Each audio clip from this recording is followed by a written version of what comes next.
The Painful Excellence Podcast.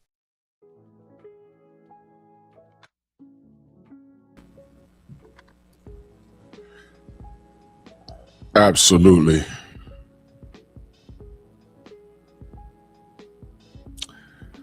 Drew Titan, Bronx on deck. Shout out to the mighty LDBC. This is Painful Excellence Podcast. Pull up. Pull up, pull up, pull up, pull up. I don't usually go back to back on pep talk, but it's necessary in this current atmosphere. It's very, very, very, very, very necessary. Let me say what's up to the people in the chat. Ern Jordan, Derek Gaines, Shogun, Columbia, the CDB, salute. Mr. Big Play, salute, salute. Salute to my people on Rumble. We're going to have a lot of things popping on Patreon. Y'all make sure y'all follow me on Rumble. Chilltown, salute. Y'all make sure y'all follow me. Because there's going to come a point in time, D-Man, salute. There's going to come a point in time where I'll say what I have to say on YouTube, and I'll discontinue the live stream on YouTube, and I'll pick it up on Rumble, or I'll pick it up on Patreon.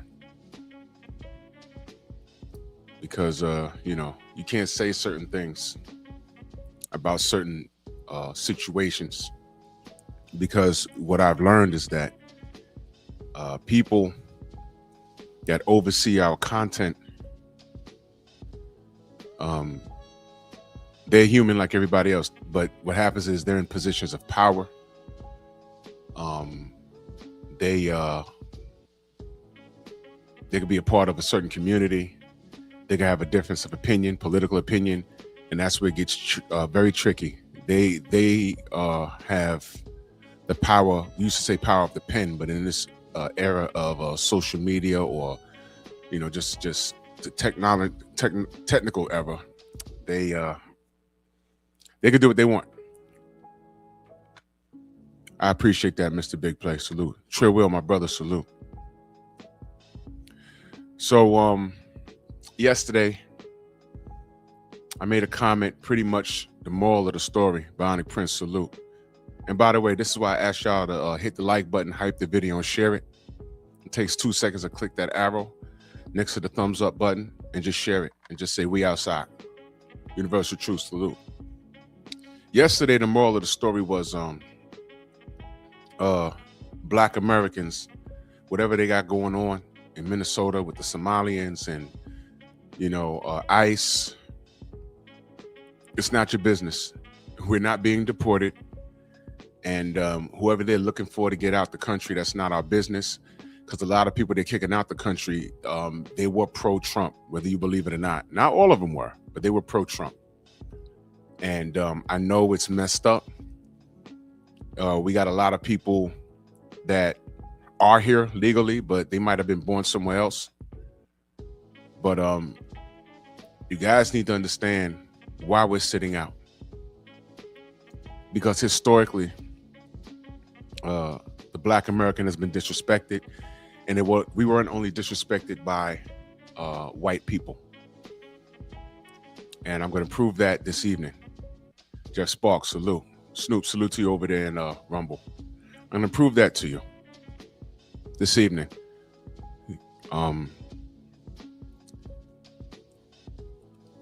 Black people have been used for years as the tiebreaker. Whenever they need some votes to get over, that's Jose, salute. That's the only time you'll see some politicians in the Black neighborhood. The only time Hillary Clinton came up to the Bronx, and she was right up here across the street from where I live, literally across the street. And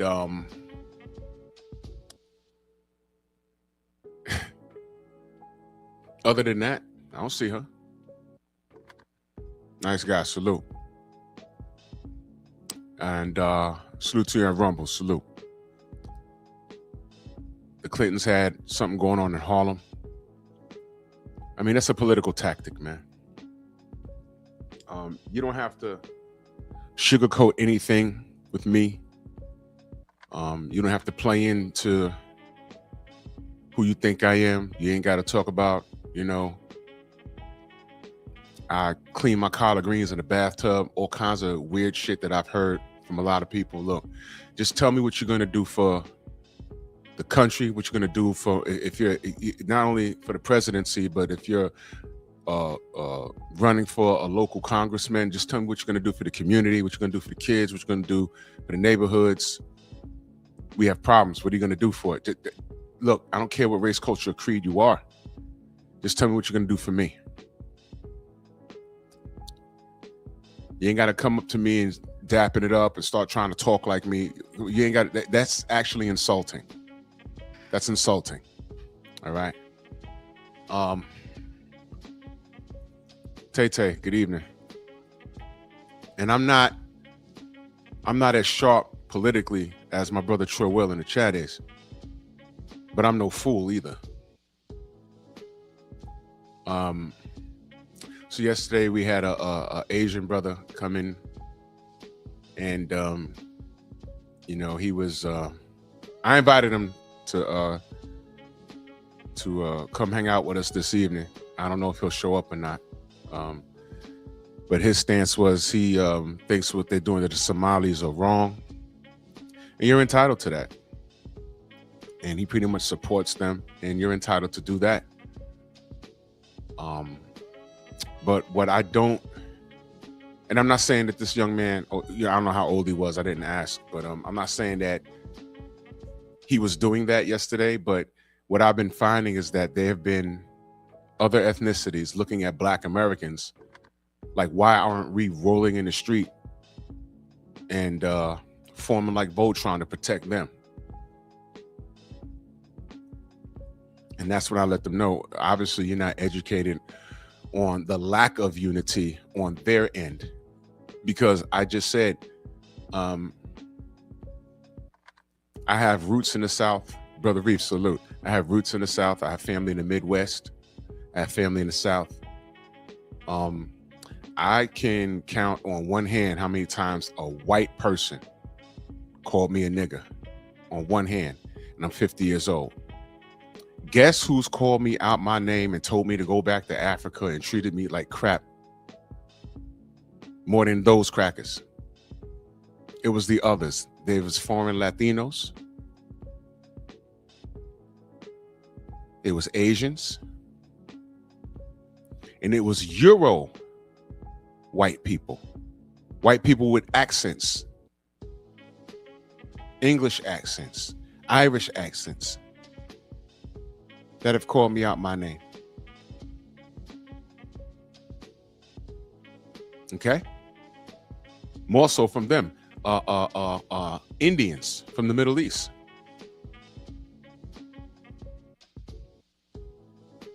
And it was frustrating because I look at that and I say, well, I'll be damned. What makes you think you have white privilege here? They literally come over here, and by the way, the Africans too, literally come over here and act like they're better than us because of the things that they hear in their country about us. Meanwhile, Black Americans are the most influential Blacks in the world.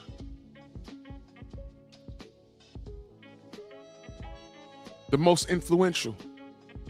Every time I turn around, everybody's trying to be like us. Koreans are expert breakdancers now. I'm like, wow, we was doing that in '84. Now they're spinning on their head and all kinds of stuff. That's all us. Hip hop is a culture. Who started that? In my borough, right here in the Bronx. That's us.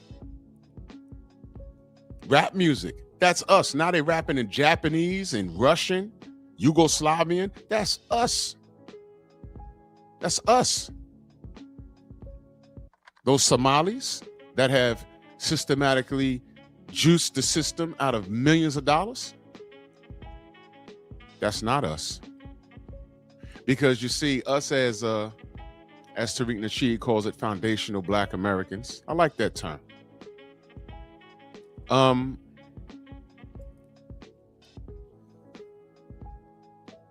We don't have access to these loans and grants that the foreigners come. The foreigners come over here and they know just how to milk the system by the time they get here. I'm trying to, give it the good old live by the good old American way. I need a grant. I need housing. And we give. And where in our own hood, the empty space, we're like, you know what? We should put a fruit and vegetable store there, a mom and pop store. We can't get no loans or anything. But Ho Sung Pak from Korea could come over here. They'll give him a business loan. They don't give a fuck about his credit. And now he's in the middle of our hood selling us fruits and vegetables. And then when we go in his store, he's eyeballing us.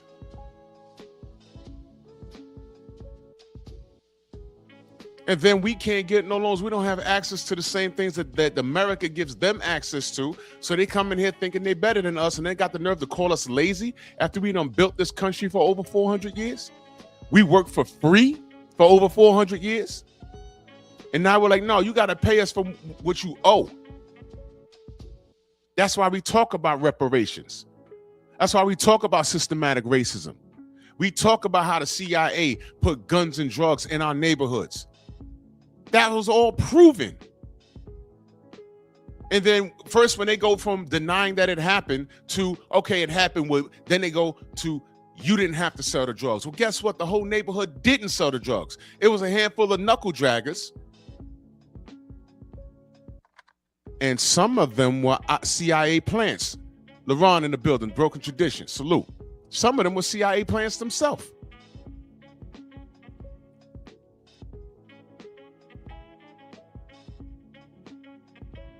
They don't want to talk about what really happened in Chicago. I have family that lives over there. Guns popping up in alleys. Guns on one block and then 3 blocks in the other direction, a whole crate of ammunition.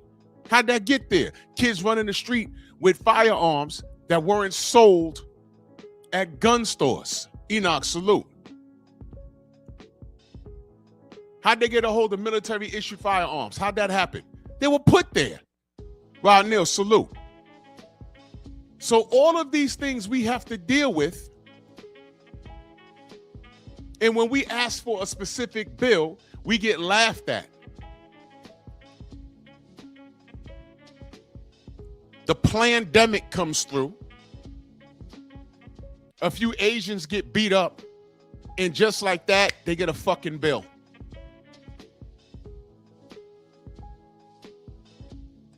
Just like that.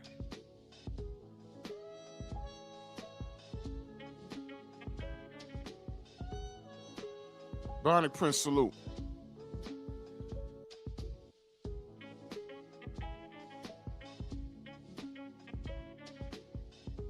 And then they want to say we complain so much.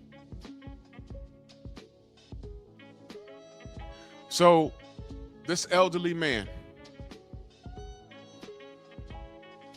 named, I don't even know his name, but I'm going to play for you the newsreel. I need you to listen. Following some breaking news now in San Francisco, the verdict is in. After just hours of deliberations, a jury reached a mixed verdict in the trial of the man charged with killing a beloved San Francisco man known as Grandpa Vicha. NBC's Christy Smith joined. Grandpa Vicha. Now, I saw this and I was disgusted, but let me let this play.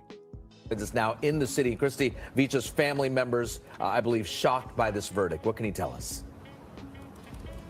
Well, the family of Vicha Ratana Pakti deeply disappointed, they're saying, by this verdict tonight. But they're also saying that they were not very surprised after learning the 24-year-old defendant was convicted on involuntary manslaughter and assault charges, but found not guilty of murder and elder abuse charges that he also faced. They said they was not surprised. Just keep listening. Montanus Ratana Pakti, the daughter of 84-year-old victim, beloved, known as Grandpa Vicha, spoke with reporters outside the court after the verdict was read late this afternoon. This was a case that really became a flashpoint for the movement to stop Asian hate. To stop Asian hate. Now, maybe I'm missing something. I live in New York. Stop Asian hate. Maybe I live in a place where they were just jumping out on them and beating their ass. Y'all let me know. That wasn't happening in New York. But I'll continue. In 2021, Watson slammed Vicha to the ground in an unprovoked attack on the streets of San Francisco. Vicha lost consciousness and never recovered, dying days later. Now, the case is unique because the entire attack was caught on camera, and the defendant, Antoine Watson, didn't deny he did it, but his attorney argued that he lacked the state of mind and intent needed to be convicted of murder in the first or second degree. He lacked the state of mind or intent to make this murder in the first. I disagree with that, but go ahead. They also argued he didn't know the man was 84 years old. I don't care if you didn't know the man was 84 years old. But let's go ahead. Vicha's family says they're devastated. Our family will grieving and, even disappointed and painful. But as me, as a daughter, I can speak up for my father, and I'm going to commit to working for our community for dignity and safety, for public safety in San Francisco and everywhere. And I believe in everyone to be safe, walk on the street. Now, the question now is how long Watson will get in prison. The maximum sentence for involuntary manslaughter is 4 years, but he's already spent 5 in jail awaiting. The maximum is 4 years. He already spent 5 awaiting trial. Now, the DA's office here in San Francisco issued a statement today saying that the jury is now being asked to return on January 26 to hear arguments on aggravating factors in the case. Depending on the results of that hearing, years could be added to Watson's sentence. All right. Let's deal with that. First and foremost, this is a still shot of him running up on Vicha. Let me be very clear. I don't co-sign any of that. Hannibal, salute. I don't co-sign any of that. I think that little mofo should be getting at least 20 years starting. He ran up on homie and killed him. And it doesn't matter whether he knew he was 84 or not. You should see the video. He just ran up on him and chest bumped him and knocked him over and ran off. So let me just get that out the way and say that. That little MF that he was 21 years old or 20 years old when he did this, I don't care. Start him off with 20 to life. That was unprovoked and he was being stupid. I bet you that was a TikTok video until they found out, yo, dude died. And he absolutely knew it was an old man. Do you think he'd have ran up on any of us? A young buck? No. Well, I'm not a young buck, but no one, I promise you, that knockout game, I swear to God, I was walking outside looking for it. Looking for it. Yup. Walk up on me, see what's going to happen to you. There's going to be a knockout. My pops, I said, you good? He said, you know I'm good. My pops carries. He will blow your eyeballs out the back of your fitted cap and not think twice. Bang, and it'll be over for you. So we Gucci over here. But there's a lot of people not so much. So this fool-ass ape needs to be in the zoo with the rest of the apes. And now all apes are black. But his black ass committed a murder. I don't claim him. Now, do I like that outcome? No, I don't. I don't. I can't stand it. But these are things that they use to justify a whole bill for Asian hate. Let me ask you a question. Where's our bill? Did we ever have one? Somebody educate me. Somebody educate me. Did we ever have a nonviolent bill? Stop beating up on blacks. We have a history of recorded situations where we should have had something by now. something. We don't have a bill. It's so bad that we got this cracker with a mustache running around calling us chimps on his social media with that dumbass mustache. And the word was, I'm like, yo, how's he getting away with this? You know why?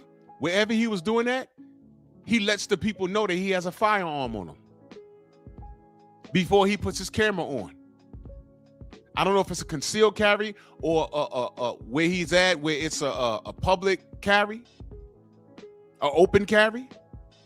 But if it's concealed carry and someone knows, and see, this is something I want to say. If he's in a state where it's a concealed carry, but people say, nah, I saw the gun, they're not supposed to know he has that gun. All they have to do is say he flashed on me, then he went live and started calling me all kinds of niggas. He's in violation. They could go and take his firearm from him because he's in violation. Concealed carry means you have it for self-defense or defense of a third party, but no one's supposed to know you have it. That's the difference between concealed carry and open carry. So I really wanted to know where he lives. Is it an open carry state? But that's something else. But we have no bills.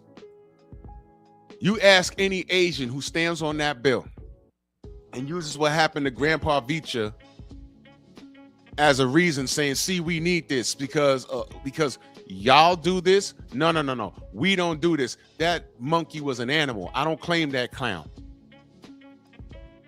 Black people that I know, that I frequent, don't do that. They don't do that.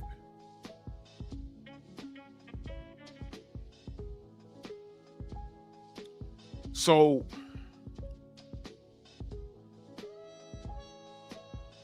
you ask the next Asian that talks about how bad we are and how they need the bill. And when you say, what about black people's bill? And they undermined it. We ask them who Latasha Harlins is. And that's why I wanted my Asian buddy to pop up today, because maybe he didn't know. I told him I want to have this conversation today.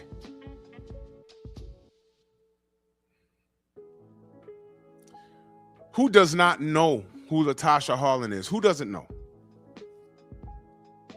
Because we're going to talk about it. And what's ill is that what happened to Latasha Harlin happened around the same time the Rodney King incident happened. It was around the same time.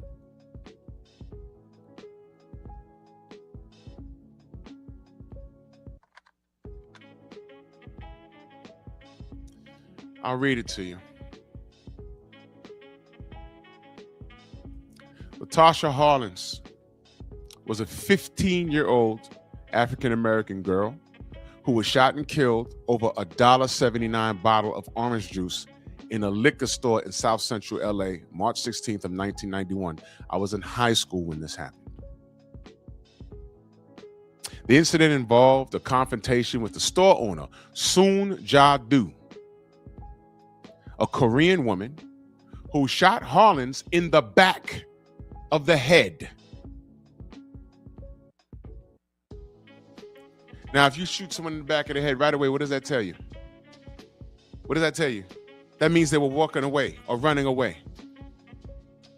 Do you know you're not supposed to shoot anybody when they're running away? You know why? That means they're not a deadly threat to you. That's why police officers are not allowed to shoot you when you're running away. The only way they take a shot is if, for example, you have an instrument in your hand. You go to flinch at the cop, he goes to pull out his firearm, then you turn around and start dipping. He's no longer a threat to you. But now you're running up the block and you bashing people with the object. Boom, boom, boom. Knocked over an old man. Boom. Hit a little girl. Boom. Now he could take the shot. And that's still a risk because he can miss and hit somebody else. But he'll be in court saying, yo, look, he was hitting people upside the head. He hit 3 people.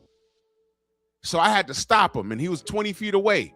So I took the shot, it nicked him, and it hit this other guy in the goddamn face. And I'm sorry, but I had to do something. You know he's going to get off because he acted within the guidelines of his rules and regulations. That's just how it is. Of course, the police department will cut the family a check. Of course they will. But you have to listen. When you draw your firearm, it has to be a justified shot. With police officers, there's force options. You have to exhaust all of them, and the last force option is deadly physical force. Now, when you're a civilian and you have a permit to carry, similar rules apply. But it's your duty to walk away from a situation. You don't jump bad in a road rage incident just because you have your firearm on you. You don't do that. That's stupid. You don't become 8 feet tall when you're really 4'11", but you got a legal carry on you. That's not what this is. You're supposed to leave a situation. When you see it escalating, you leave. It takes a bigger man with no ego to say, you know what? You got it, man. Wasn't I just talking about road rage on my boxing channel? How you can go 0 to 100? You ain't gonna win all of those. Just leave. Now, if you leave, what did I tell you happened? I pulled into the gas station. I wasn't even paying attention. I pulled to the motherfucking gas station and he pulled up. And I looked, I said, oh man, that's homie. But I needed gas. And I said, if I get in the car and leave, I don't know where the next gas station is. And he jumped out his truck, short dude, and then I got out. There you're saying salute.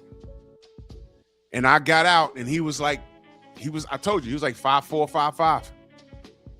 Maybe 5'6". And he's looking up at me. His girlfriend jumps out, get back in the car, get back in the car. He knew it was real. And all of a sudden the road rage went away. Now, 2 things. I could have stretched him. Actually, in hindsight, I let him get too close to me. But when I jumped out, I had a little Mitsubishi Galant at the time. When I jumped out, he stopped. And I'm looking down at him. Like, yo, what the fuck you doing, bro? His girl said, get back in the car. He turned around, got back in the truck, and he just left. Snapped out of it. 2 things. If I put hands on him, he was not winning. And also, guess what? Your choice. And he made the correct choice. He got back in his, I forgot what he was driving. And whatever he was driving, it was nice, though. I think it was a Yukon. It was nice. He got back in his shit and he left. End of. But the thing was, I wasn't looking for any smoke. I got shit to lose out here. And I don't have time to be sitting up in a courtroom talking about, yo, I had to shoot him, send him ass because, he was doing this and that. No, I leave a lot of situations. I really do. Not that that happens every day, but I've left a few in my lifetime. Like, man, I ain't dealing with this. I've literally left situations while I'm leaving. Like, yo, you effing pussy. Okay. Say what you want. Because I know what I'm capable of. I know that. It's called being an adult, but I just want to share that with you. So this woman, Soon Ja-do, Korean woman, she shot Harlins in the back of the head, and that's what my point was. That means even if Latasha stole a bottle of orange juice, did that warrant her death? Shot her in the back of the head, which means she was leaving. And the act was captured on security video. This event occurred shortly after the beating of Rodney King by police. I just said that. Intensifying existing racial tensions between African Americans and Korean Americans in the area. During the trial, Harlan's family faced dismissive remarks from the presiding judge, who suggested that the tragedy could have been avoided if Harlins had not entered the store. Now you see that right there. You see that shit? You see that? These are the things we dealt with. We're dealing with foreigners that don't treat us good. We're dealing with white Americans that don't treat us good. Latin Americans that don't treat us good. Systematic racism, drugs in our community, guns in our community. We didn't do that. They did that to us. And then when we're done a disservice, we got to go to court and deal with a racist judge. His ideology was, if she hadn't have gone in the store, that wouldn't have happened.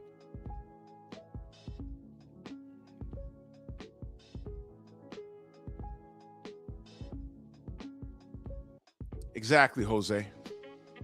They treat black Americans like we're the foreigners after we done built a majority of this country. And what thanks do we get? No reparations. Y'all ever Googled how many black people been shot?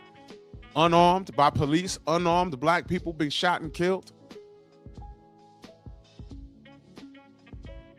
Y'all saw the movie Fruitville Station? I fucking cried. That's our reality. And then when we talk about shit like that, what do other ethnicities tell us? You're complaining. That's not everybody. How are you behaving when this happens? With all the data that you have, with all of these things on the internet, to be stupid is a fucking choice at this point. Now, if you can say Grandpa Vic was murdered, and he was, if you can agree with that, why I gotta fuss with you about Emmett Till? What was the name of the young homie that got shot in what was that, in Cleveland? He had a toy gun in the park. Police rolled up, jumped right out, and blicked him off. What was that young man's name? He was a little boy. Shot him dead. Cop got off, didn't he? Who called the police on him? A Karen. Kid in the park waving a gun. He pulled up. Tamir Rice, thank you. He pulled up and lit him up. Kid didn't even have a chance. And by the book, it was a justified shooting because the cop thought he had a firearm. You see that? Do you think if that was a fucking white kid, you think they'd have extended a lot more courtesy? They'd have pulled up and looked. What does he have? Oh, that's a toy gun. Hey, kid, just throw that down for a minute. Not Tamir Rice. These darkies don't get extended any fucking courtesy, right? So please talk to me about an Asian bill right now, please.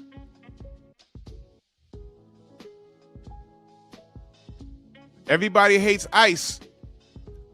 Did we look up how many black women were killed, how many black people were killed by illegal immigrants? And I'm not saying all of the illegals do shit like that, but y'all do know ICE exists for a reason, right? Are they overdoing it? Yes.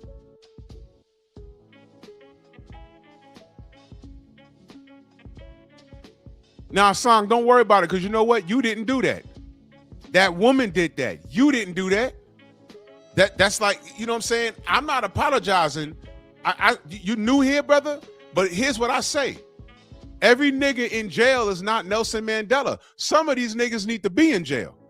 This motherfucker that did that to Grandpa Vic, I don't claim him. I like to announce a trade, and he need to be under the prison. He had no business doing that. Fuck him. And he did it because he knew that was an old man. But whatever lawyer he got was able to convince he didn't know it was an old man. He probably had some clothes on. He would not have run over somebody that was his peer and did that, because that person would have fought him back. Grandpa Vic was an old 84-year-old man, and what happened. He was frail, he hit his head, and he died. That's murder. I don't claim that dude.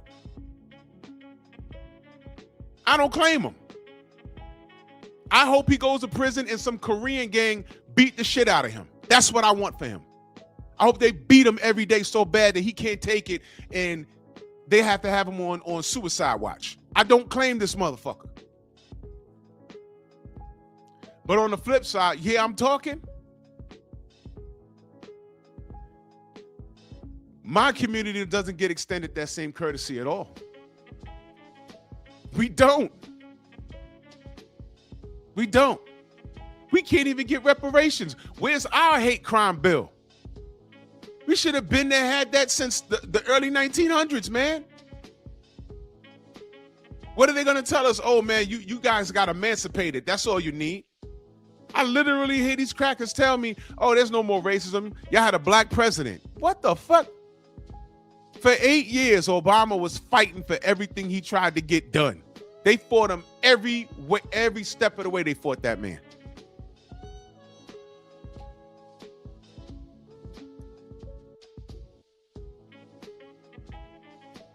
These MS-13 Latino gangs, none of these motherfuckers are citizens. Man, right here, some illegals jumped on some NYPD, 2 NYPD officers, and I think one of them was a sergeant. You know what happened with them? They got locked up and sent somewhere, but they were still, I don't know where they're at now, but they were still here. I'm like, what the fuck? And I saw the video. I said, nah, man, that couldn't have been nobody I used to work with. But, you know, it was a while ago. The guys I know would have got up and got to dumping on them and explained it later. Because when you don't defend yourself, you know what happens? That.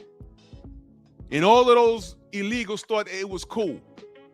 What about that Venezuelan dude singing on TikTok, telling people how to squat in houses and take advantage of the laws?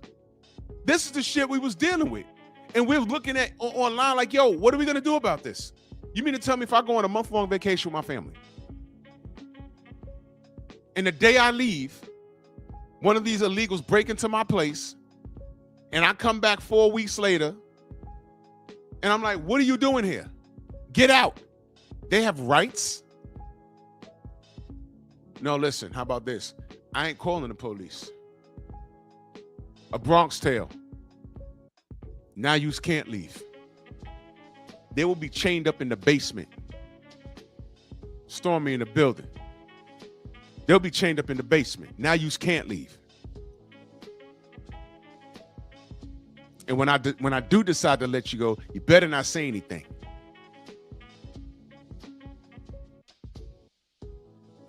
Sometimes you got to match the ignorance with the ignorance. I don't like getting like that, but you know, eye for an eye type shit. 2 wrongs don't make it right, but it damn sure makes it even, doesn't it?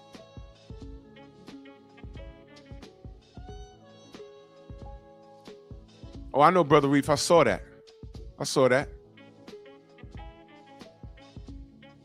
So these are the things so when people ask, why is ICE existing? Yeah, y'all have short-term memories. So to a degree, they need to be around. ATX, salute. They need to be around. But the fact that they're hiring these idiots, that's something else. 6 weeks training to give someone a firearm?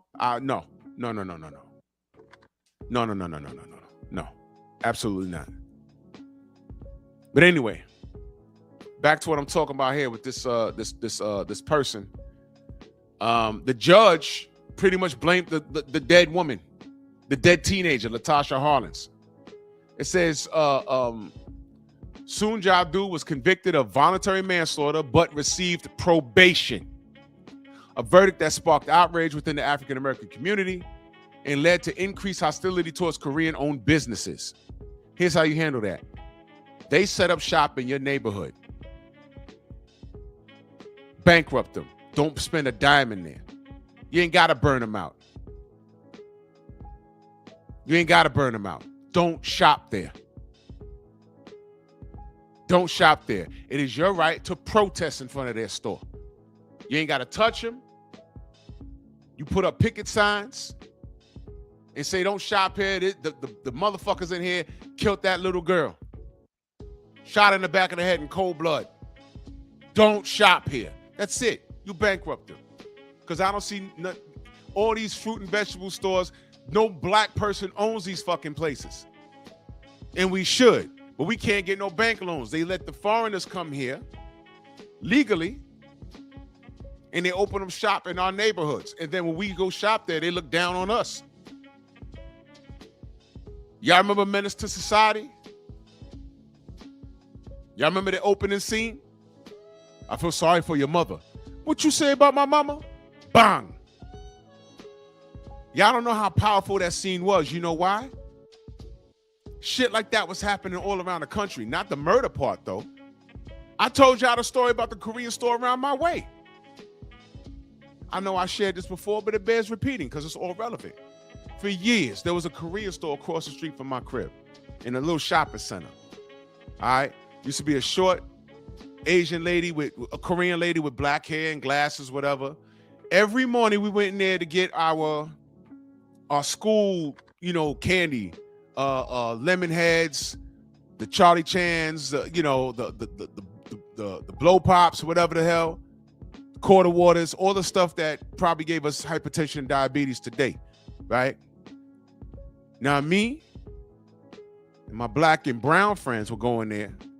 Every aisle we went to, you look up in the goddamn mirror, old Miss Lee, that's what everyone called her, old Miss Lee, was watching us. You know who she wasn't watching?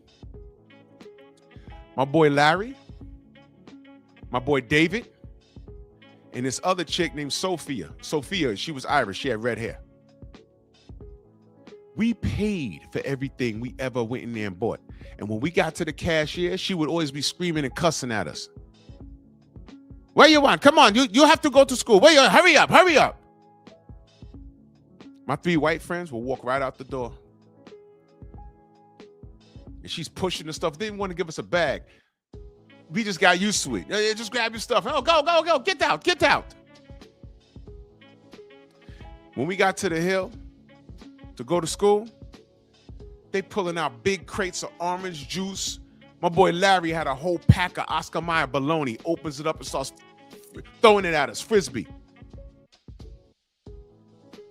They got her at least 3 times a week for like food. And we're buying candy. She followed us, not my 3 white friends, and they were the ones getting her ass. So, years later, I'm grown. That store's still there. Things got moved around, but that store's still there. And by the way, there was a kid there that was our age, but we didn't see him until after school, and he was always behind the cash register doing his homework. He didn't go to school with us, but he was our age, right? Forgot his name, right? Years later, I'm with the kids now. I got shorties of my own. The kids want a snack or whatever. I said, let me go to this store. I go to the fucking store, and I see homie. Now we all grown. I saw him. I said, hey, man, what's up? I gave him a dap. My face ain't changed much. He knows who I am. Hey, man, how you doing? What's going on? Hey, what's up, man? Good to see you. Grandma Lee is there. She's still, now I'm a lot taller. She's there. Now she got hair. Her hair's gray, but now she's kind of like hunched over now. But it's her. So I say, yo, kids, go get what you want. They run to the juice section to grab a juice. And I'm just standing there. And I notice now she following my shorties. I'm like, so I walk down the aisle because there's the freezer section and the juices, and it goes like that. So I walk down the aisle because I wanted something to drink. I look up, she following me. So the kids got what they want. We go to the cashier. And she right behind the shorties.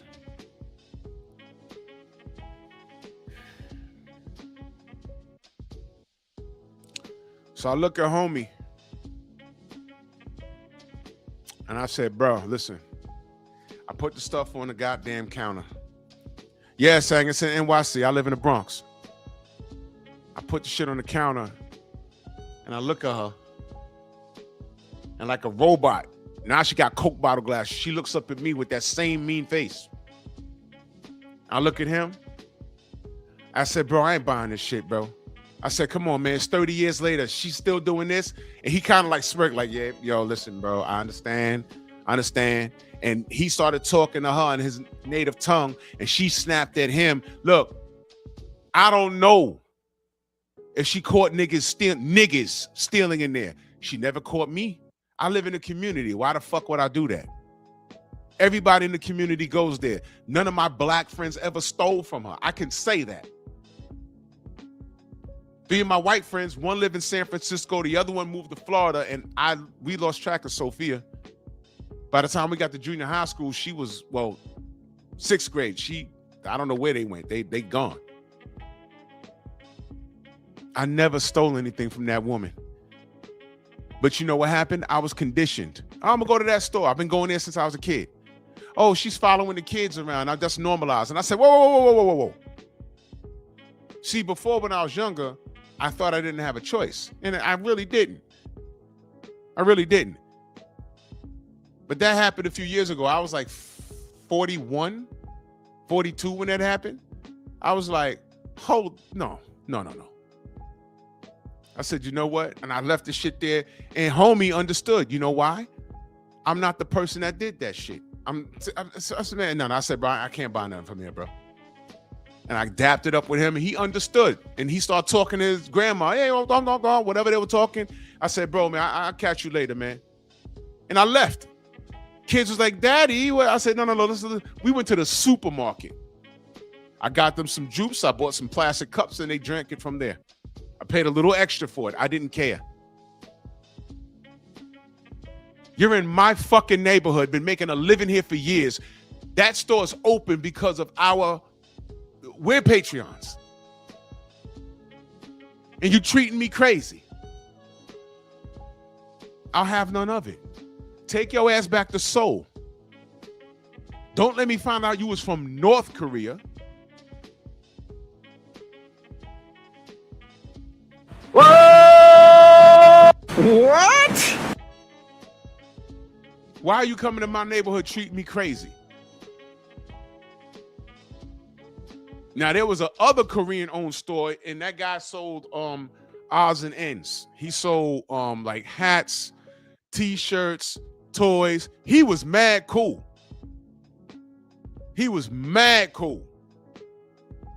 But that bitch, now, I think they sold the spot because there's some Arabs in it now. And they're cool. But I don't give a fuck about her. But this is what we dealt with. They give these loans to these foreigners. They come in our neighborhood. They say if you live in New York, here's a guarantee. In every hood, there's a Chinese restaurant. Now, the latest phenomenon in the last 20 years was the chicken spots. There's always a chicken spot owned by the Indians or the Arabs. There's a bodega. Not all of them are owned by Spanish people anymore. There are Indians in there too. There's a liquor store. And there's like a fruits and vegetable store owned by, they're not Americans that own that fucking place. And I'm like, yo, they say, why don't you open up businesses? Because we can't get no loans, even if we got an 800 middle credit score. We can't get no business loans. People come here and they want to, make the good old American way. They get these grants. I'm a foreigner. I get a grant. I get to go to school and we don't have access to none of that shit. Meanwhile, we built this bitch. Then a white man wants to come and say, hey, man, every man could stand on their own 2 feet. Excuse me? Let me tell you something. I don't care if you're white American or if you're white American, you're of European descent. All you did was stand on the necks of everybody else, especially in this country. This is red ground. What are you talking about? And that's the fucked up thing. Say that all men are created equal and every man should be able to stand on their own too, when all these white motherfuckers did was stand on our necks to get yours. And you listen to some white supremacists, you know what they say? That's just what we do. We come and show you the way. You're made to serve us. You got to be kidding me.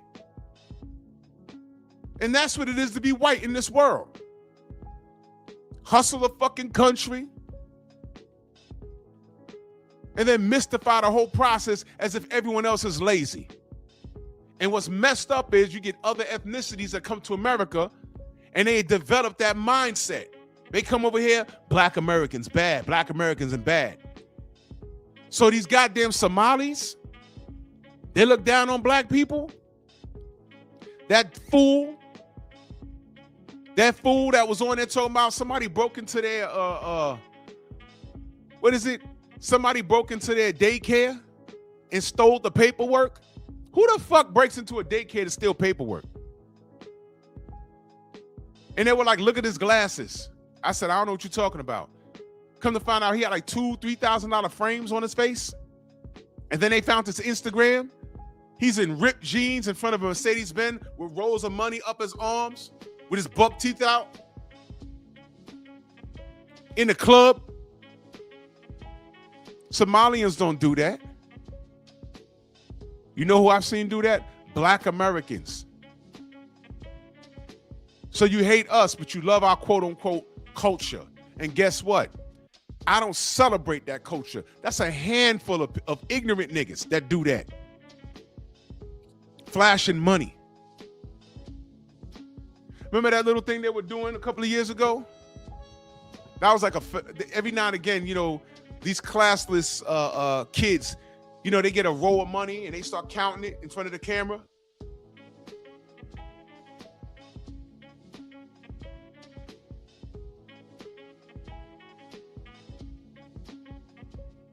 Yo, check this out. You know how many cats I saw doing that shit? That flex with the money? They don't do it no more. But it was like not too long ago, maybe 2.5 years ago. Yo, check this out. If you lived anywhere on Southern Boulevard in the Bronx doing that, I don't care how much money you had in your hand. You live on Southern fucking Boulevard. If y'all don't know, just look it up. It's the South Bronx. And I know they built some new houses over there and, you know, it's becoming gentrified, but these niggas don't live in those new houses. They live in the old shit with the first 3 steps of the house broke up. But you got fan money in your hands. And these Somalis came in and they played just like that. And then when ICE comes kicking in your door and people start investigating your faulty business practices and they start kicking y'all ass, all of a sudden, black Americans come. Nope. Leave me the fuck alone. Leave me alone. Because you know what came with that? All of those videos y'all were doing that I didn't see until recently. From 2021. I am not black. We are not black. We Somali. We are Middle Eastern Muslims. We are not black. With your long diddy looking nose. Okay. That's how it is. All right. Who am I to argue with you? And let me tell you something. They ain't the only motherfuckers that did that. I know black Puerto Ricans. I know black Dominicans. My boy Delano, not Delano that be in the chat, my boy Delano is Panamanian. He speaks English as his second language. He looks like a taller version of Guillermo Rigondeaux. He's cool, but you know how many Latinos told me that they're not black? I'm like, what the fuck do you mean?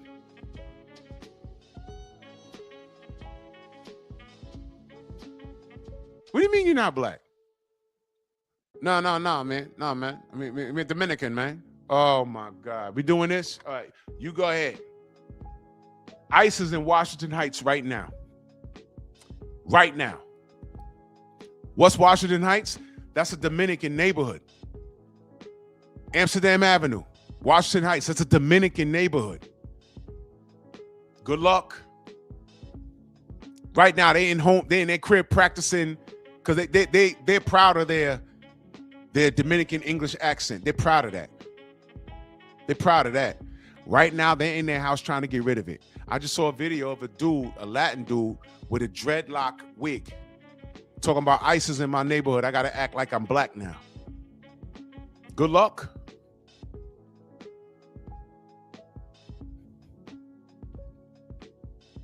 Good luck.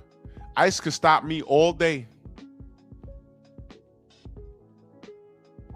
And what it is that being that us African Americans, I'm sorry, because Africans don't even want to call us African Americans, us Black Americans, now Trump got his foot up everybody's ass. They're looking at us as tiebreakers? No. We have our own fucking problems. I've watched foreigners say that no, Black Americans shouldn't get reparations. I've heard other ethnicities say, no, they've been asked, what do you think about Black Americans get reparations? No. Meanwhile, you've gotten government grants, government loans. Y'all gone to school for free and all kinds of shit. You don't want us to get reparations? I remember they were arguing about reparations in California. And this black woman got into an argument because I don't know why I forgot what the situation was, but she let her daughter speak at a conference or something they were having. And it wasn't conducive to what they were trying to do. And they say, yo, look, man, take the mic from her. And the mother got mad. And it was a meeting about reparations. The mother got mad. And I'm like, why is she getting mad? Her daughter, because she said somebody disrespected her daughter. And I think the daughter was underage or something. I was like, why does she have the mic anyway? Go get her out the way. We're trying to work here. And then when the mother got mad, what do you think happened? What happens when people that speak English that are not really from here, when you get them pissed off, don't their native tongue come out? All of a sudden, you found out that she was Jamaican. I was like, oh, why is she on the board voting on Black Americans getting reparations? Why is she there? She's not Black. Let's be clear. You're not FBA. You're not foundational Black American. You're Jamaican. You're not foundational Black American. You're Haitian. You're Dominican. Those Black Puerto Ricans, they're getting right. All the Puerto Rican brothers from Bejamun, they're getting it right now. The International Quiet Storm salute, man. He says the people get mad at us veterans. We get benefits. I look at them and ask, what are you doing when I was in the bunker taking rockets and missiles? Thank you. Oh, the veterans, they don't need, shut up. Shut up. I told you I had two friends that went over there. One ain't come home. Hit a landmine. Over. Disintegrated. He had no body to come home. My other boy came home missing a thumb. And guess what? We all were on our way to enlist. I got halfway there and got cold feet. I said, you know what? Fuck that. I ain't doing that. They was like, you sure? We can get a free ride through college? I said, you know what?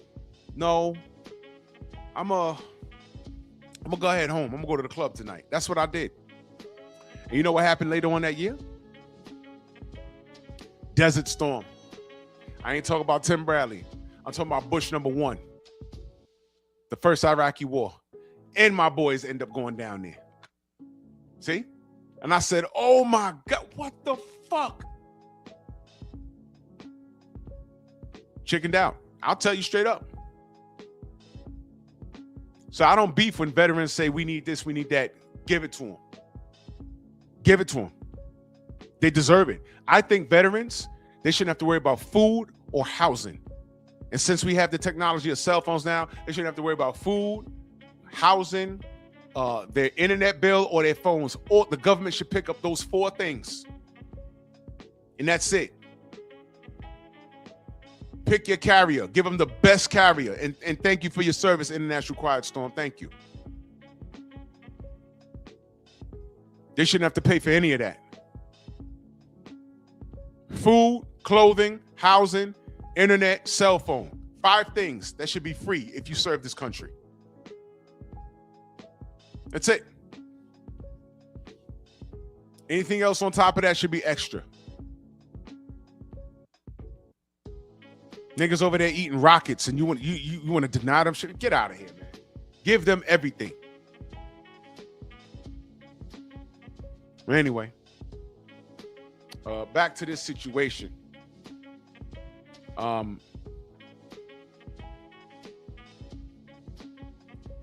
All right, so Latasha Harlins was murdered over a $1.79 bottle of orange juice. And Jadu, she was found guilty of voluntary manslaughter, but Judge Carlin granted the defendant probation. This decision, all right, it pissed us off. Okay, y'all can look it up. All right. And this was happening around the same time the Rodney King situation happened. And it was disgusting. And salute to the International Quiet Storm and that Cash App, man. Much love and appreciation. Thank you so much, brother. Thank you for everything you do. For those of you that don't know, I'm honored when Quiet Storm shows up. He's an original moderator for the late, great Kevin Samuels. If y'all didn't know. He was an original moderator for, he was a wrench on Kevin Samuels' channel. So when he showed up on Pep Talk, I was like, oh, shit. So salute to you, brother. I appreciate you. So that happened. Was there ever a conversation about a crime bill for black people? No. Because we don't matter. We don't matter in the eyes of anybody, in the eyes of white America, and the foreigners that come here. They want white privilege, and then they treat us like how the white folks treat us. So we don't matter. That was the original meaning behind Black Lives Matter. Black Lives Matter didn't mean we only matter and fuck everybody else. Black Lives Matter meant we matter also. We matter too. Why are we always left out? That's what it meant. But you know, people, anything a black person does is taken out of context. That's where the white lives matter came out. Now, y'all lives always matter. Police lives matters. We never said it didn't. We could pull up a list of how many black people around this country have been shot unarmed. How much time have the cops actually done? The biggest one was George Floyd's situation. That's it. But Latasha Harlins was murdered. Okay? She was murdered. And nothing was done. The judge actually said, well, she shouldn't have been in the store. Excuse me? So now, today,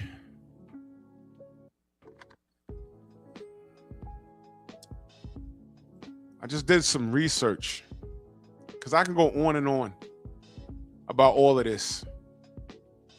The Asians have a bill, but according to the analysis, the data of mapping of police violence, Asian people were 0.3 times less likely than white people to be killed by police. So they don't catch it like we catch it. Now, I know there'll be some Asians that say, well, we don't do what you do. Well, what the fuck do we do? Wear a hood in a neighborhood? When did that become illegal?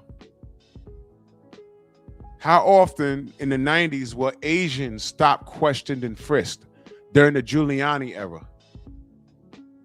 When you stop, question, and frisk somebody, you know you're supposed to write down who you stop, questioning, and frisked, their ID name or whatever, and you're supposed to put it into a file. They weren't even doing that, and they were supposed to. I want to know how many Asians during the Giuliani era were stopped, questioned, and frisked. You understand? So what do we do? Just Google the list of how many black people were killed by police officers over the decades. What about black people that were killed by civilians or just assaulted by civilians? Brooklyn, Yusuf Hawkins, and Bensonhurst, an Italian neighborhood with Paulie Malignaggi. is from. Hey, Paulie. Hey, Paulie. That motherfucker's from over there. Y'all know about the Yusuf Hawkins situation? Just Google it. I ain't going to tell y'all tonight. I'll give you the short version. He was in that neighborhood. I think he was going to see a girl, and those guineas chased him out of there, and he was killed. He was killed.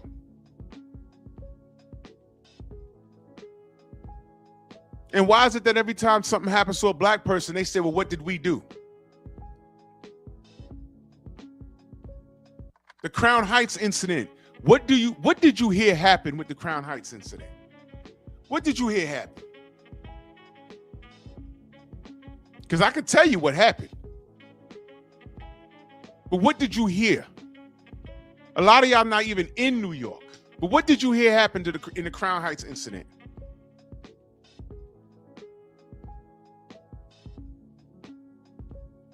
Brother wants to know, what's your experience with people who are half black and half Asian, such as Korean? Do they accept their black side and do? I grew up in New York, and one of my boys' name is Daryl. You know, I didn't know he was black and Japanese until I met his mom. Hey, who's that? That's my mother. That's your mother? And I looked at him. I said, shit. I just thought you had slaying eyes and curly hair. I thought he was mixed with some sort of Latin. His father met his mom in the military in Tokyo and took her home. Made Daryl. And he spoke Japanese. I said, when the fuck? I didn't know. I said, how come I didn't know this? He said, why would I be speaking Japanese around y'all motherfuckers? I said, well, that's true. You mean to tell me you don't need subtitles when you watch Japanimation? He says, no. You fucking idiot. You should have been teaching us this shit. New York is different. It's a melting pot. And to be very blunt, there's not that many people that can say they're 100% black, because somewhere in their bloodline, there's somebody there that's not 100% black. Well, majority of us are black, but a lot of cats are not 100%. But my boy claims his black side, but he obviously, I didn't know. You know, we in the summertime, everybody broke out. If you're black, you got family in the South or in the Midwest. We always broke out down South or went to the Midwest. I had family in Mississippi, had family in Illinois, had family in North and South Carolina. You know what I mean? Built some property, had some property in Florida. You know what I'm saying? Come to find out, Dad was going to fucking Tokyo. You know, but people that are mixed, it's not only Asians, there's a lot of people that are mixed. We don't care. And like I'm saying, it's like we don't, you know who gives us the problems? And you know who gives my mixed friends the problems? The half that they are mixed with the black. It's not the black giving them the problems. It's the other half giving them the problems. My boy Daryl, he said he don't like talking to, he said over in Japan, he's fascinating because he's mixed. But in the city, he said he's gone up to Japanese people and spoke to them. And they look at him like, huh? What? And he said they treat him different.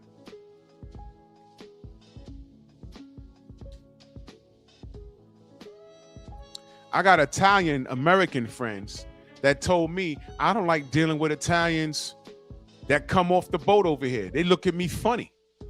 I said, what you mean? Sorry, Americano. Americano. I was like, what's that? I'm not them. My parents are, but I was born here. And I'm hanging with you. I'm hanging with you. I'm hanging with you. I hang around black people, Puerto Rican people. So I'm not them. Although they're fluent in the language. They speak the language. So all of my buddies that were mixed, the problem that they had was with their own. Wasn't us. Monster Musa, Tone, what up? Fire Beast, what up? Wasn't us. It be with them. And shit, that's rough on them. That's rough. But I understand. You know why? I said earlier, Africans come here, and I'm not saying all of them, because I got African friends too. But I just said, some of the biggest racists that I have dealt with, a lot of them weren't even white. A lot of them were not even white. That's real shit. They were not even white. I literally worked with an African dude, and he got mad because I kept calling him brother. And I didn't think nothing of it. Good morning, brother. I call everybody brother. What's going on, brother? Where we working at today, brother? Yo, bro, let's go over here. One day he said, I need you to stop that. Stop what? And he was annoyed. I looked around like, stop what? I am not your brother. Stop calling me brother, please. You are my co-worker, my brother at home. And I said, oh, shit. He wasn't annoyed that I was just saying brother. He was very specific. I am not your brother. Flag on the play. I said, you know what? You're right. Don't worry about it. Don't you worry about it. I ain't treat him any different. I just left brother off it. Morning. There was no more smiling around him though. I like to keep it up, like upbeat around people I work with. And this dude was from Ghana somewhere. I said, all right, cool. I just said good morning to him. I ain't smiled as much. I said, man, all right, well, fuck this nigga. Because guess what? Well, I'll leave that for Patreon. I ain't do nothing to him, but I ain't do nothing for him.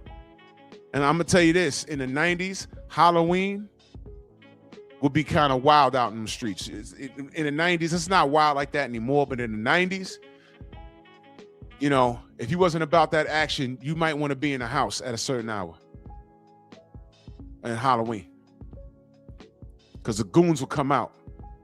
And we got let out of work, I was good walking home. I was good wherever I go. I look for the smoke.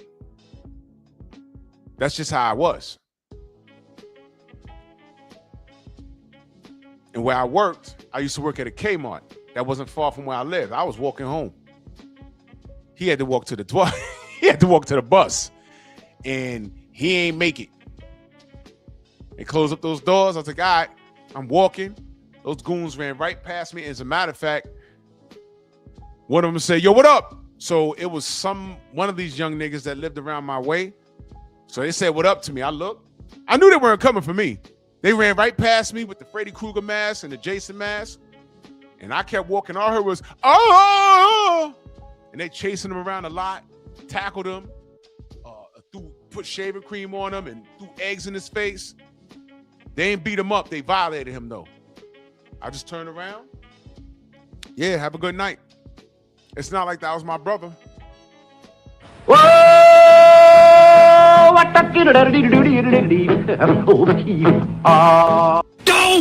Something else happened, but I'll save that for Patreon. And me and my boy, we came to work the next day. Was like, I know this motherfucker ain't gonna come in talking about why we ain't help. I know. And when he came in, he knew not to say anything because he ain't come in for the rest of that week. We told the shorties what happened. It was like, yo, I forgot that motherfucker name too. But he was an asshole, bro. And I took that personal. I need you to stop that. Like, he was annoyed with it. I need you to stop that. I was like, I looked down, I said, stop. I'm looking around like, stop what? That dude, I'm not your brother. You keep saying brother, brother, brother. I am not your brother. And he's looking up at me. I am not your brother. Why do you call me brother? I am not your brother. I said, no, bro. It's just a figure of speech, man. You know, we all brothers and sisters in the eyes of God. And, you know, your brother. My brother is at home. You are not my brother. We come from Ghana. He hit me with that shit. We come from Ghana. We come here. But you are not my brother. I said, oh, shit. I wanted to punch him in the forehead. I said, okay. I was like, you know what? I'm sorry. You right. He had an attitude for the rest of the day. I said, no problem. You ain't got to worry about it. You ain't got to worry about it no more. A couple of months later, it was Halloween. And he got violated in the parking lot. I was cool. Those were the real YNs. I was walking. You said, who that? And they kind of like crossed the street. I said, all right, they ain't coming for us. It's like 7 of them, but we were significantly bigger than them. It was like, yo, it's gonna be who this gonna be. We looked, they walked, and one of them looked. It was like, yo, yo, yo. We was like, all right, what up? So I don't know exactly who it was, but I knew that they were from the block. That's why I'm looking like, oh, okay, I don't know exactly who that was, and then I heard, I turned around, they chased him around the parking lot. Man, they caught him and tackled him. It was over. He was Barry Sanders for a second, though. He had like a bag. He used to bring this stink-ass fish to work, and they got him. Now, if that was my brother, we'd have stopped them YNs and be like, yo, chill, leave him alone, leave him alone, leave him alone. But nope, not your brother. So fuck you. So, Sang, I hope that answers your question. I know it's long-winded, but I need to tell that. I mean, biracial people don't bother us, at least in New York. They don't bother us at all. In fact, it's fascinating when, you can learn. I was mad as fuck the whole time. I thought Daryl was like Spanish or something. And then his mom's, I think she came to school one day. Who's that lady? That's my mom's. That's your mother? And I used to see her around going to the store and shit. I said, that's your mom? Like, get out of here. And then I'm looking at her and I was like, oh shit, you got her eyes. Wait a minute. And this is my American ignorance. You know what I said to him? You have Chinese? He said, motherfucker, no. Japanese. I said, oh, my bad. No problem, Sang. I said, my bad, bro. My bad. I ain't know, man. I'm sorry. And I said, wait a minute, bro. You speak Japanese? He was like, yes. I'm like, bro, why you ain't say that? He was like, man, when the fuck would I find time to tell y'all that I'm Japanese? Why would I tell y'all that? I said, well, I mean, you done been to all our houses. And he said, yeah, but why would that come up? And I thought about it and I said, you know what? Pinball, what up? I said, you know what? You're right. But I said, wait a minute. When we watch Geisha Man, the unedited part, and we have to read the subtitles, you mean to tell me you understood what the fuck they were saying? He said, yeah. I said, you motherfucker, you were supposed to be teaching us this shit since fucking elementary school, man. We didn't know. Motherfucker been holding out. I'm trying to watch Geisha Man unedited, and I gotta read shit. I'm missing the action. He understood every goddamn word. I was hating, man. He understood every word. Son of a bitch. Shout out to my boy Daryl. Konnichiwa. That's the extent of my Japanese. Anyway.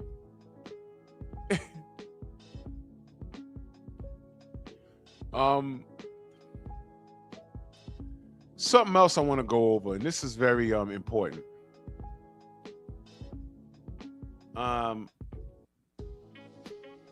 Look up Yusuf Hawkins. Look up the amount of Asian people that get violated as opposed to black people. You know, hold on a second. I'm looking at something.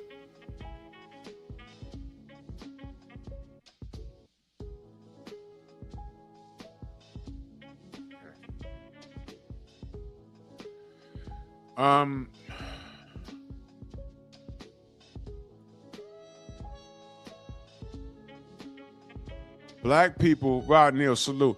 Black people, we've been denied for way too long. And what we ask for is not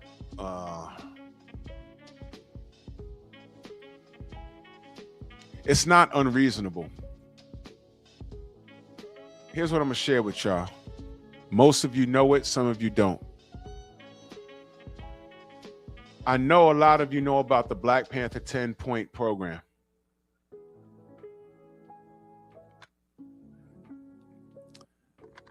And if you don't, I'm going to read this for you because I think this is very important. 1966, the Black Panther Party 10-point program was written on October 15th. Black Panther Party 10-point program outlines a clear set of demands aimed at achieving justice, equality, and self-determination for Black communities, framed as a response to systematic racism and economic exploitation. The document calls for structural change and community empowerment through education, housing, employment, and protection from state violence. Now, is that unreasonable? Is anything that I just read to you unreasonable? You would think that this is a human right in the United States of America. And you would think that the first group of people that should be entitled to that would be the emancipated slaves. You would think that. But instead, they stuck us in shitty housing. They didn't open up their doors for job opportunities. They didn't do that for us.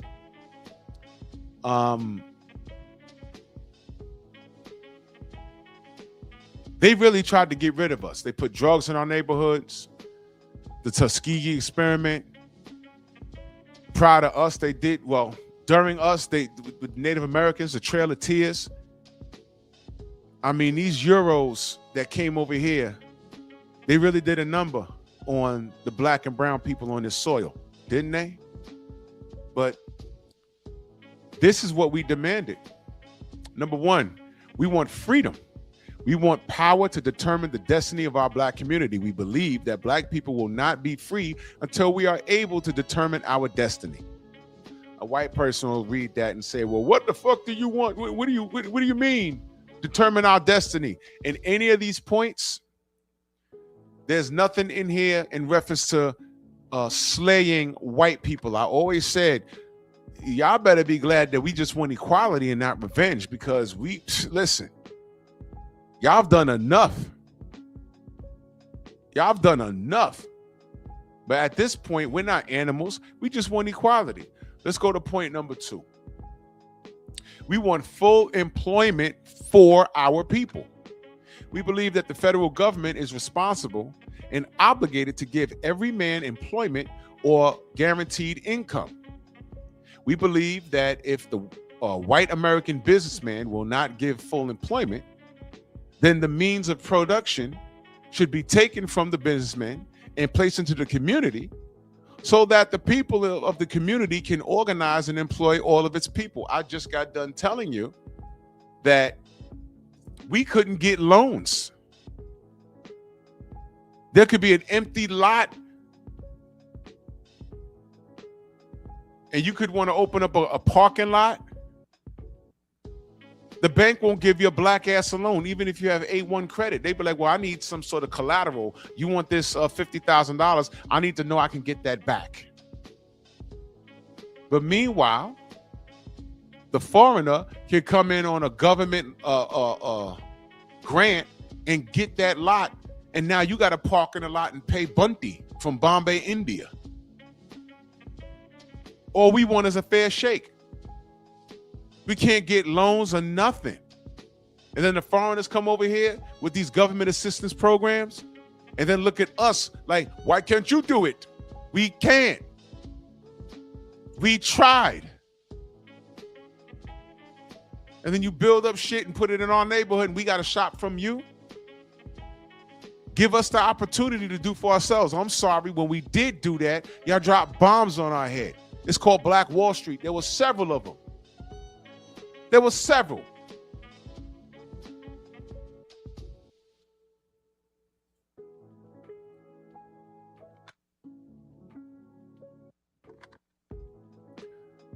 Third point, we want an end to the robbery by the capitalists of our black community. Let's read that. I'm speaking French to certain people. We believe that the racist government has robbed us, and now we are demanding the overdue debt of 40 acres and 2 mules. Literally, at this point, it's not 40 acres and 2 mules. Now that could be translated to something else. 40 acres and 2 mules were promised 100 years ago as restitution for slave labor and mass murder of black people. We will accept the payment in currency, which will be distributed to our many communities. The Germans are now aiding Jews in Israel for the genocide of Jewish people. That's a fact. The Germans murdered 6 million Jews. The American racists have taken part in the slaughter of over 50 million black people. Therefore, we feel that this is a modest demand that we make. As I was reading this in the beginning, I can just hear a white person right now. What do you mean? That was 100 years ago. You don't deserve that. Well, the Germans, they're saying, hey, man, we denounced that Hitler dude. That was crazy. So we're going to give you reparations as an apology. As a matter of fact, I heard Rosa Parks' house, the literal house, is in Germany. Is that true? I didn't research that. Did they not pay homage to Rosa Parks in fucking Germany? Over here in America, I heard she had financial problems. They were trying to put her out of her house. USA, USA. Number 4, we want decent housing fit for the shelter of human beings. We believe that the white landlords will not give decent housing to our black community. Then the housing and the land should be made into cooperatives so that the community with government aid can build and make decent housing for its people. Didn't that orange motherfucker in the White House right now operate under racism when he was involved in real estate? Boy, Donald Trump. So I don't think what we're asking for here is unreasonable.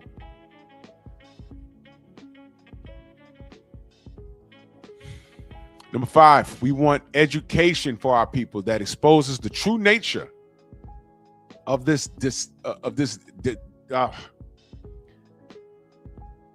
descent.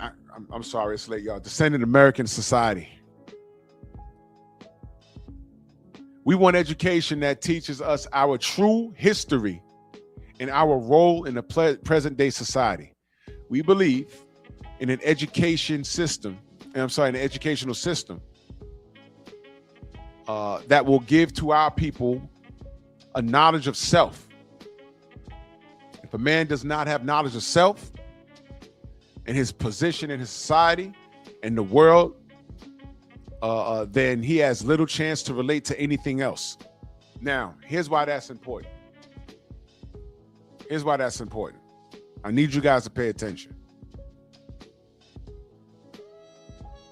The reason why that's important is because right now, in the last 20 years, they tried to whitewash Black history. They tried to downplay the evil history of the beginnings of this country. They tried to, they did a test run on it already. They did it in Texas, I think. Did they, Rod Neal? I remember reading about, was it Texas? Was it Houston or Dallas? They got those textbooks in those schools, and the mother was reading the book, and she's reading it, and it said that Africans migrated to the Americas for a better way of life. And she looked at the year, and she said, wait a minute, she's not talking about the Africans that came here in the 80s and 90s. She said that was slavery. Migrate? No, we were sold. Some of us were sold, some of us were kidnapped. At minimum, we all saw Roots, the original one from the 80s, not this washed up one that they re-released in the last 10 years. We were brought here against our will. And they tried to whitewash it and say we came here for a better way of life. And they say, man, why we got to talk about that? You tell a Jew not to talk about the Holocaust. I dare you. I double dare you. Tell them, don't talk about the Holocaust. That was then. That happened. Who cares? Move on. Tell them that. I dare you. If you own a store, they will pack you up. If you have a YouTube channel, they will pack your shit up. And you know something? They should. If it's anything I agree with anybody, you need to have knowledge of self.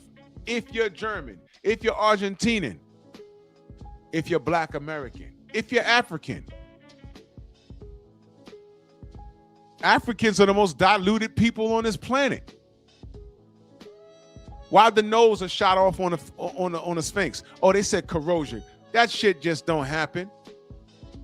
The real story is they shot them shits off.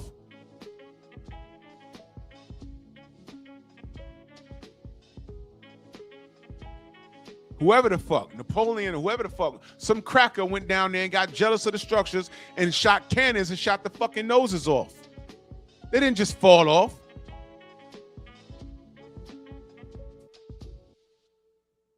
They damaged that property because their white asses was jealous. And every time I turn around, they're telling black people to get over shit. Slavery is not conventional here in America anymore, but they could do little things to hold you back. That's what systematic racism is about. Something that Paulie Malignaggi said didn't exist. But there were no guns and drugs put in the fucking neighborhoods of Bensonhurst, Brooklyn. It was happening in Chicago. There was no drugs put in Bensonhurst, Brooklyn. It was put in Spanish Harlem and regular Harlem by the fucking CIA. And when the guy blew the whistle on the CIA, they said he committed suicide. 2 gunshots in the back of his head. What the fuck? The first one didn't get it done? Suicide? He was a whistleblower. You know what, man? Y'all better stop playing with me. Knowledge of yourself is important. You got to know what you're dealing with here. And these YNs are getting dumber and dumber because instead of their single mothers teaching them what life is about and why it's important for not to refer yourself as a YN, a young nigga, but a young king, a YK, understand that you come from a lineage of greatness. You're great because the world is trying to hold you down. You come, your wide nose, your superior genetics, the fact that you can stay out in the sun longer than most lighter skinned people. Black is not even a color, y'all. Y'all know that? Anything lighter than the darkest person on this earth is recessive. Did you know that? Don't blame me. It's called Madlow's Law. Look it up. That's science. That's science.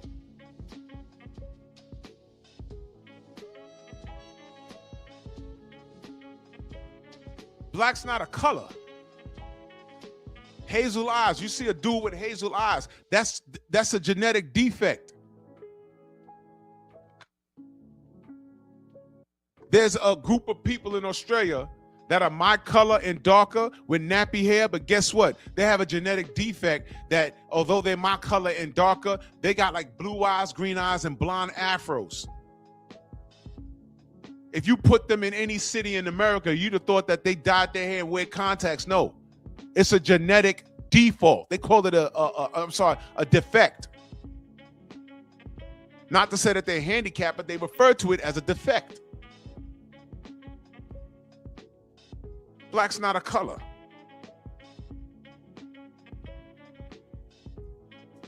But if you have no knowledge yourself, you don't know what the fuck you doing. You look into your mom and she twerking with the music that you rapping on. You think any of these women know about this? The 10-point system? And why this was important?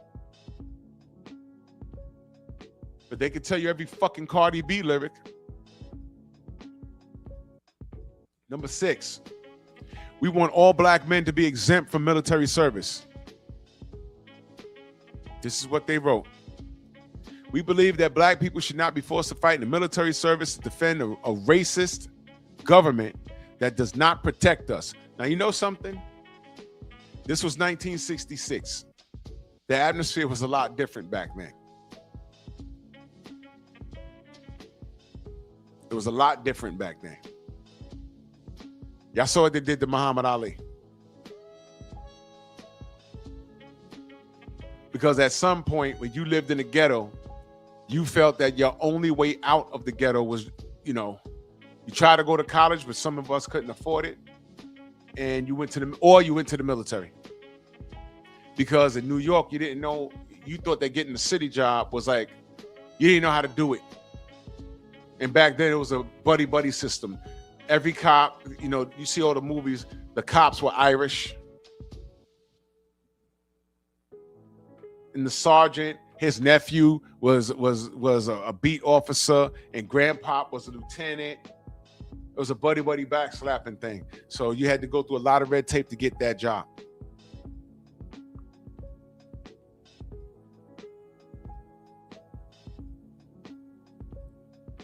But then there was the draft. The goddamn draft. What did Ali say? Ain't no Viet Cong ever called me a nigga. And he dodged the draft, and they took his boxing career away from him for a little while. This is real shit. So it goes on to say, we will not fight and kill other people of color in the world who, like black people, are being victimized by a white racist government of America. We will protect ourselves from the force of violence of the racist police and the racist military by whatever means necessary. And by the way, you know what? Let me stop right there, because this is something else I want to pick up on. Let me say this, y'all. Let me say this.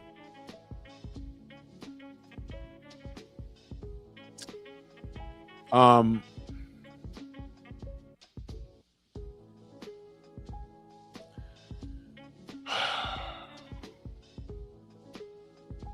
me say this. This dude running around pretending like he's a Black Panther. And maybe I'll follow up with this pep talk. What's tomorrow? Wednesday. Maybe I'll follow up with it Thursday. This clown running around talking about he's a Black Panther, this yellow nigga talking about, yo, I'm a Black Panther. The real party told him to lay down their name. Don't use their name. He's not a Black Panther. He talked about how he had their blessing at first and he got text to prove it. I ain't getting into all of that. I didn't like how he came onto the scene because it seemed funny to me. I didn't say anything at first. I was just watching. And then lo and behold, and I'm saying to myself, I've seen this dude before somewhere on social media. Couldn't put my finger on it. And then the internet does what it does. And just a couple of years ago, this motherfucker was a Blood and a Crip. And he was threatening the police with violence, like he was threatening ICE with violence.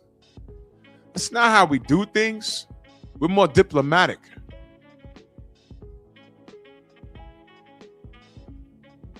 And I said, man, this dude is an agent, bro.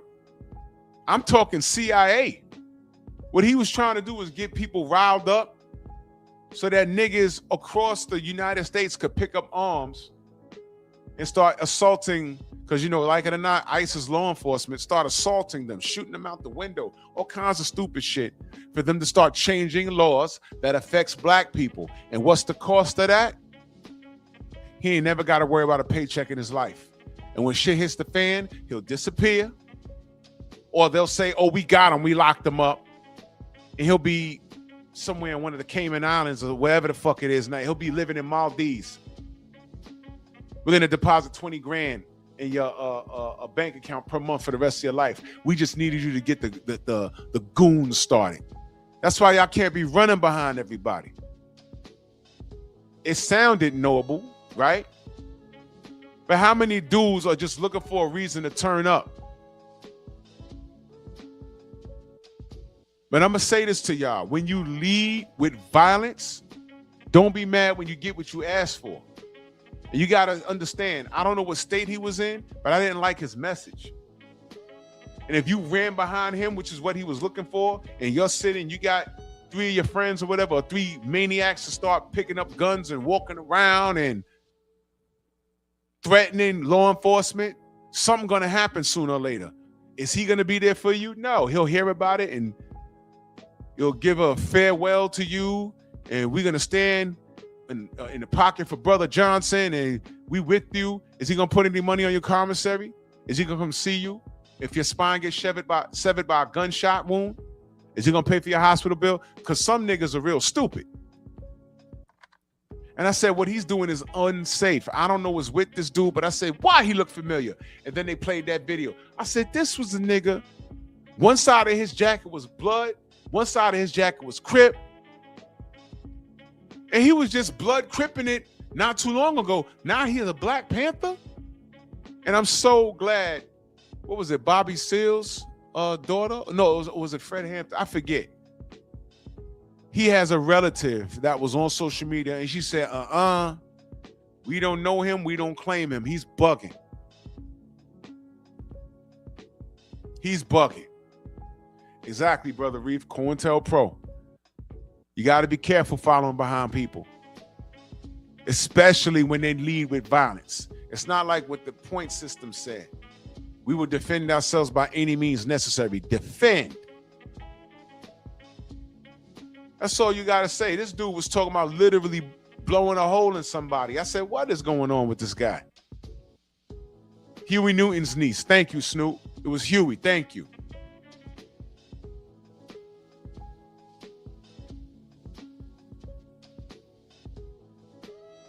More on him probably Thursday, because I didn't like that. I'm looking at this like, yo, this shit dangerous. Because you know there's some dudes that don't think straight. Young kids too that don't think straight. Yeah, we need to wear all black and walk around with guns because our Second Amendment rights protect us. And you get these fools, don't do that shit in New York. You'll get some stupid ass walk around with a rifle out in the open with New York. You know what they're gonna do to him? You can't do that here. That's what I'm saying. I don't even know what state he was in. But you do it in New York. See what happened to you. I ain't played Grand Theft Auto in over a decade and some change. But you remember when you get that 5 stars and the National Guard comes after you because you done punched too many old bitches in the face and snatched the purse and stole too many cars? You got to run and hide? You can't hide in New York. You really can't. You walking down a guy, he in Philly? My God. Go on and do that shit in New York. NYPD different. Go on and walk down the street holding a goddamn rifle, an AR-15. See what happened to you. People gonna look at you like, what the fuck? What is he doing? Police gonna be on patrol, do. Oh shit. Put your hands down. They're gonna call, before you know it, there's gonna be a copter over your head. SWAT gonna be jumping out windows. You even know they're gonna be there. And you'll be lucky not to be Swiss cheese. What you gonna say? I'm exercising my Second Amendment right. ICE is out of pocket. I don't give a fuck about no ICE, nigga. Put that down and you have 1 second or you are getting lifted off your feet. You are not supposed to have that. What the fuck? In New York State, you can get a concealed carry. You can get a shotgun and rifle license. What you can't do, those last two things I said, you cannot carry that in the street. You can take it to the range. That's it. That's it. Man. But I felt the need to have that, man. Y'all make sure y'all sign up to my Patreon, because I'm gonna be doing lives over there soon. Follow me on Rumble, because there's things I'm gonna talk about on Rumble that I'm just not gonna talk about on YouTube, because you can't. You know what I'm saying? Salute to y'all. I gotta go lay down. Salute to everybody. Venmo, Zelle, Cash App, Super Chat. Salute to everybody. And once again, thank you, International Quiet Storm. In that Cash App. Y'all hold me down. And I really love and appreciate y'all. Salute to the people new to my channel, whether you on Drew Titan LLC, my boxing channel, or the Painful Excellence podcast, or Bear Cave Entertainment. I haven't done no nerd stuff over there yet, but it's coming back soon. Follow me on Patreon. Follow me on Rumble. And I appreciate y'all, man. And I'll see y'all in the AM, man. Y'all take it gently. The Painful Excellence Podcast.